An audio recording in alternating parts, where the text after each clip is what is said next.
I want to share with you one or two more other very fascinating aspects of 12.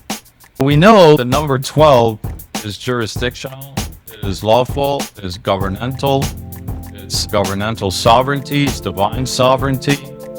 What's interesting is it's also biological. In other words, it's also embedded in nature, not just astrologically, but also even in your very being, the temple of God. For example, you have 12 pairs of cranial nerves. God designed a human physical interface, our connection to reality, using a 12-fold switchboard in your cranium. There are exactly 12 pairs of cranial nerves that branch directly from the brain. They handle all sight, smell, movement, and sensory input. So the body is a kingdom. Just as the 12 tribes radiate from the Tabernacle, your body's sensory actions radiate from your brain through 12 specific channels. You literally cannot perceive or act in the physical world without this 12-fold nervous system. The cranial nerves don't pass through the spinal cord, they emerge directly from your brain and brainstem. They are the supreme conduits of intelligence and interaction, and their specific functions reflect a high degree of delegation. Let's look at the 12. Number 1, you have the olfactory, which is the perception of scent, the most primal sense. Interestingly, the olfactory sense throughout Scripture, throughout Torah, is really key and fundamental, including times of life and death.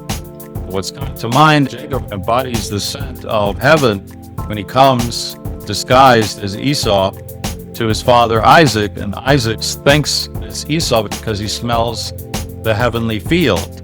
He literally has that perception, that primal sense. Because he smells, he believes that Esau is part of that heavenly field sense, so to speak. Finally, there's a hypoglossal control of the instrument of speech, which is the engine of culture and divine communication. So 12 is found biologically.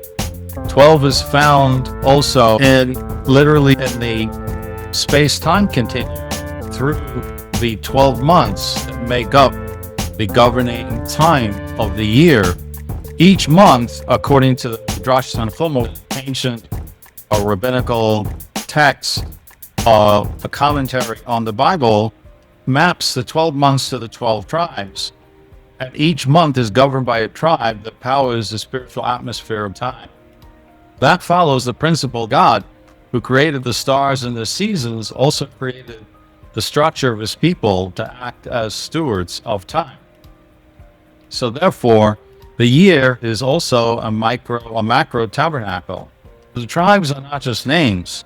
They represent spiritual functions or foundations that are activated or powered in a recurring cyclical fashion throughout the 12 months of the year.